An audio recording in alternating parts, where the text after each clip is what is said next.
Assalamualaikum warahmatullahi wabarakatuh. Halo teman-teman semuanya. Perkenalkan, nama aku Syifa Zahra Malasjaya dengan NIM H540121038 yang hari ini akan menjelaskan apa sih AR, MA, ARMA, dan ARIMA dan bagaimana demonstrasinya di aplikasi SPSS. Nah, pertama-tama yang paling penting kita harus tahu dulu pengertian dari empat model tersebut. Yang pertama ada AR atau autoregressive, merupakan metode analisis data time series yang stasioner untuk mengasumsikan nilai saat ini dipengaruhi oleh nilai di masa lalu. Jadi nilai saat ini di masa lalu itu nilai dirinya dia sendiri dengan menggunakan nilai di masa lalu dari variabel dependent untuk memprediksi dan meramal nilai saat ini. Nah, untuk menghitung dari besar seberapa errornya AR ini tuh menggunakan plot PACF atau partial autocorrelation function yang digunakan untuk mengukur hubungan antara titik waktu dan menentukan elemen AR atau P. Ordonya itu disebut P dalam model ARMA atau ARIMA. Dan untuk MA atau moving average merupakan metode analisis data time series stasioner juga yang fungsinya ini untuk menghaluskan fluktuasi dalam data sehingga memudahkan identifikasi tren dengan menghitung rata-rata dari sejumlah titik data terakhir. Nah, untuk menghitung bagaimana error dan lag dari MA ini itu menggunakan plot ACF atau autocorrelation function yang digunakan untuk melihat hubungan antar waktu dalam deret data dan menentukan elemen MA atau ordonya itu Q dalam model ARMA atau ARIMA. Nah, yang ketiga ini ada ARMA atau Autoregressive Moving Average, di mana merupakan model analisis yang digunakan khusus untuk data time series univariate atau yang memiliki variabelnya satu, yang stasioner dengan menggunakan nilai diri sendiri di masa lalu dan sekarang dari variabel dependent untuk menghasilkan peramalan jangka pendek yang akurat. Nah, untuk rumusnya ini sendiri, notasinya ditulis dengan ARMA dalam kurung, ordonya itu P untuk AR, dan untuk Q-nya ini MA-nya sendiri. Nah, dan model ARMA ini itu menggabungkan dua tipe model berdasarkan pola autokorelasi, di mana yang pertama ini ada pure autoregressive atau AR model dan yang kedua menggunakan pure moving average atau MA model. Nah, selanjutnya ada pengertian dari ARIMA atau Autoregressive Integrated Moving Average, di mana ini tuh menggunakan model analisis yang digunakan khusus untuk data time series univariate juga, tetapi untuk data non-stasioner dengan menggunakan nilai masa lalu dan sekarang dari variabel dependent untuk sama menghasilkan peramalan jangka pendek yang akurat. Selanjutnya ada ARIMA non-seasonal, di mana ARIMA non-seasonal ini itu menggabungkan tipe di sini itu 4 tipe model berdasarkan pola autokorelasinya, di mana yang pertama itu menggunakan AR model, yang kedua menggunakan MA model, yang ketiga ada integrated, di mana untuk yang di sini dan yang untuk ordonya ini D ini tuh integrated atau I agar datanya ini menjadi stasioner dengan menghilangkan tren atau musiman dalam data. Dan yang terakhir gabungan dari AR dan MA yaitu ARMA atau Autoregressive and Moving Average model. Kita next. Untuk penerapan dari model AR, MA, ARMA, dan ARIMA itu bisa kita terapkan di mana saja sih? Nah, untuk yang ARMA ini tuh biasanya digunakan untuk meramalkan tren, pola, musiman berdasarkan data historis yang ada. Nah, contoh ini tuh untuk forecasting inflasi dan memprediksi curah hujan. Nah, kalau yang untuk ARIMA ini tuh untuk tadi ya data yang kedua ada ARIMA. ARIMA ini dikhususkan untuk data yang non stasioner ya, jadi datanya ini diperlukan differencing terlebih dahulu dan kemudian bisa kita terapkan untuk meramalkan data yang memiliki pola tertentu dan untuk menentukan akurasi dari prediksi ini. Dan biasanya itu diterapkan di forecasting atau peramalan harga dan ekonomi, forecasting inflasi, dan analisis data yang besar dan untuk memprediksi tren dari data tersebut. Next, ada tahapan-tahapan yang harus kita lakukan dalam demonstrasi ARMA dan ARIMA. Nah, yang pertama ini tuh ada identifikasi model tentatif agar datanya ini stasioner. Yang kedua ini kita melihat dari pola data ya, pola yang ACF dan PACF tadi untuk menentukan model-model dari ARMA dan ARIMA, ordo-ordonya juga. Yang ketiga ada penentuan model. Yang keempat ada penentuan model terbaik menggunakan uji diagnostik, di mana kita harus memperhatikan seperti yang di sini ada signifikansi variabel dan kemudian R2-nya ini tuh semakin besar maka semakin bagus. Yang ketiga ada sum square residu atau yang harus kita lihat paling kecil. Yang ketiga ada IJ atau AKIK-nya ini juga harus paling kecil nilainya. Dan yang SIC ini tuh atau swatch untuk nilainya juga yang paling kecil. Nah, yang terakhir itu melakukan peramalan atau forecasting dengan jangka pendek dan maksimal ini 1 tahun. Nah, seperti yang aku jelaskan tadi, kalau misalnya datanya jangka panjang maka hasil dari peramalan ini tuh akan flat data dan kita tidak akan menemukan interpretasi data yang akurat. Oke, kita next. Nah, selanjutnya kita akan mulai coba demonstrasikan di aplikasi SPSS. Nah, pastinya teman-teman harus dapetin datanya dulu, bisa dari BI, BPS, atau dari World Bank. Nah, untuk data aku ini dari World Bank dan inflasi Indonesia mulai tahun 1961 sampai 2023. Nah, step pertama kita harus copy semua datanya dan variabelnya juga. Kemudian kita copy dan kita masuk ke aplikasi Stata, SPSS maaf. Kemudian kita paste. Nah, seperti ini, namanya juga udah diganti. Kemudian sebelum kita mengolah data kita ini, kita harus mempunyai data yang bisa jadikan acuan nomor ya teman-teman, dan tidak bisa memakai tahun yang ada di data yang kita punya. Kenapa? Karena sudah saya coba sendiri dan itu nanti nggak muncul pas nanti kita mau ngolah datanya. Nah, jadi caranya kita klik data dan kita define date in time. Terus di sini waktunya ada banyak, karena aku tahunan maka aku akan memakai years, dan tahunnya ini mulai dari 1961 dan dikalian. Nah, muncul seperti ini ya teman-teman, year atau data seperti ini, dan maka data kita sudah bisa dioperasikan.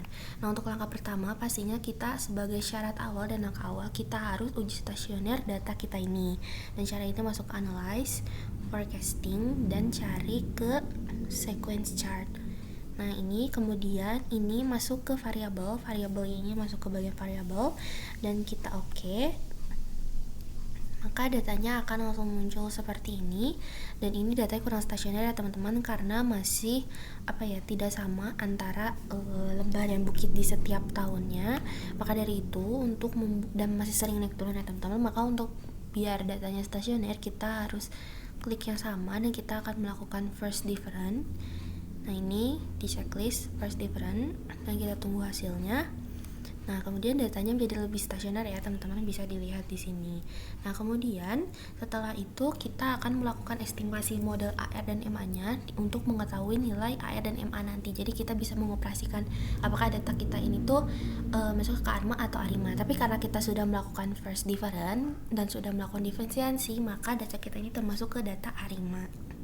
Untuk melakukan overfitting, nah ini tuh kita ketik analyze lagi dan kita klik forecasting, kemudian kita masuk ke auto correlation, karena untuk mengetahui dari nilai AR dan MA itu kita membutuhkan auto korelasi menggunakan plot ACF dan PACF. Kemudian inflasinya kita masuk ke variabel, dan ini displaynya jangan lupa di checklist, dan difference-nya ini di checklist juga karena tadi aku melakukan diferensiasi ke pertama. Maka kita klik OK dan kita tunggu hasilnya. Setelah itu muncul seperti ini datanya. Nah, yang ACF itu merupakan auto correlation function atau nilai MA-nya, dan kita bisa menghitung lag-nya ini teman-teman. Nah, kata kuncinya ini tuh kita melihat dari diagram bar atau koefisien yang berwarna biru ini tuh apakah dia keluar masuk atau sejajar dengan white noise ini, garis tengahnya ini. Dan untuk kita mengetahui di mana sih lag atau error di setiap parallelogram itu, caranya ada kata kuncinya teman-teman, yaitu keluar masuk atau mepet di garis. Nah, karena ini keluar ya teman-teman, jadi ini nggak termasuk lag. Ini kan termasuk di garis ya teman-teman. Nah, ini bisa dikatakan lag gitu. Dan kita juga bisa lihat di data selanjutnya ini tuh, kalau misalnya data bisa dikatakan lag di satu nomor itu karena kita ngelihat ini si barnya itu tidak melebihi upper dan lower dari confidence limitnya. Nah, maka bisa dikatakan bahwa ACF atau nilai MA ini tuh kita memiliki lag di nomor 2 dan ordonya ini tuh 2. Oke, kita lanjut lagi ke bawah. Nah, di sini ada partial ACF atau partial autocorrelation function atau nilai AR-nya. Nah, untuk melihat lag-nya di nomor berapa ini teman-teman bisa kita lihat kan ini keluar ya teman-teman, dan ini masuk. Nah, tapi kita nggak bisa dikatakan lag karena selanjutnya ini masih ada di leg nomor 3 ini masih ada yang keluar gitu teman-teman.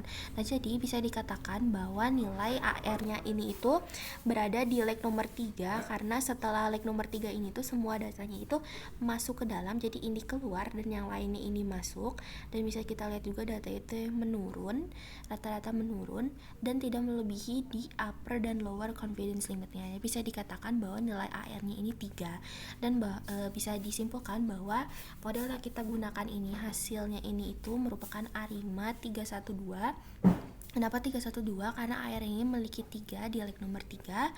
Kemudian integratednya ini karena tadi kita melakukan first difference atau D ordernya maka jadi 1. Dan kita mendapatkan MA-nya ini dialek nomor 2. Jadi maka modelnya itu ARIMA 312.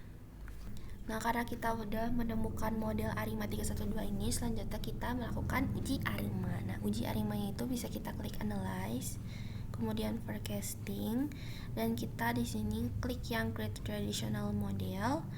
Dan untuk dependennya ini kita masukkan inflasi ya teman-teman, karena kita mau lihat dari nilai inflasinya ini grafiknya. Kalau ini kita metode klik ARIMA dan klik kriteria, dimana masukin karena tadi kita nilai AR nya 3, difference 1, dan moving average nya 2, maka jadi 312. Nah, ini langsung klik continue aja. Terus kita pindah ke statistik, dimana ini kan ada banyak banget ya teman-teman. Nah, kita bisa centang di bagian yang ini, terus yang ini hampir semua, dan kita centang juga di normalize BIC. Nah, ini goodness of it-nya juga, kasih display forecast juga, jadi kita tahu perbedaan antara data yang sekarang nanti. Terus kita juga parameter estimates-nya. Terus kita pindah ke yang plots. Nah, ini tuh atasnya nggak usah ada yang dicentang, yang bagian bawahnya ini kita centang semua. Dan yang ini juga biarin aja. Kalau yang di save ini kita centang yang bagian predicted values-nya. Terus yang option ini klik ini dan masukin tahun.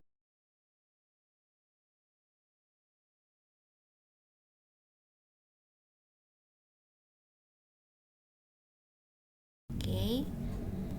Nah, terus langsung muncul ya teman-teman, di sini diberitahu kalau misalnya model kita ini tuh model ARIMA 312. Dan ini untuk model fitnya. Nah, ini untuk hasil dari grafiknya. Nah, meskipun kita udah punya hasilnya teman-teman dari ARIMA 312 ini, tapi kita jangan senang dulu karena ini belum menentukan bahwa ini tuh model terbaik untuk forecasting di data kita. Tapi kita harus cari model yang lain lagi. Nah, caranya itu kita ketik analyze, terus forecasting, dan create traditional model. Dan karena tadi aku menggunakan 312, maka aku akan menggunakan untuk kriteria lain, dimana ini tuh 211. Nah, ini kita ganti aja. Jadi teman-teman melakukan step ini bertahap untuk menentukan sampai modelnya tuh paling di RMSE-nya tuh paling kecil, MAPA-nya tuh paling kecil, NBIC-nya itu lebih paling kecil atau rendah, dan R2 atau R square-nya itu paling besar. Tapi kita paling menentukannya dari yang RMSE, MAPE, dan NBIC-nya ini teman-teman. Kita continue, terus kita klik OK. Dan ini dari grafiknya memang tidak terlihat adanya perbedaan yang signifikan ya teman-teman, tapi kita fokus ke dari hasil model statistik ini. Nah, di mana dia tuh S square ini 0,813 atau lebih kecil memang dari yang 312, tapi dia memiliki RMSE-nya ini lebih kecil, 337 dibandingkan 341 dari yang ARIMA 312. Dan MAPE-nya itu juga memang lebih besar dibandingkan yang 312, tapi dia memiliki normalized PIC-nya ini 44,143, lebih kecil dibandingkan yang ARIMA 312 yang memiliki 44301. Maka bisa kita katakan bahwa model terbaik yang akan kita gunakan di sini itu yaitu ARIMA 211. Kita bisa lihat di data yang ini bahwa di tahun 2024 ini itu predicted untuk inflasinya itu sebelumnya 487 menurun menjadi 358. Nah, sekian demonstrasi menggunakan aplikasi SPSS untuk mengetahui ramalan atau eksplorasi atau forecasting data. Terima kasih sudah mengikuti sampai akhir. Mohon maaf bila ada kesalahan. Wassalamualaikum warahmatullahi wabarakatuh. Dadah.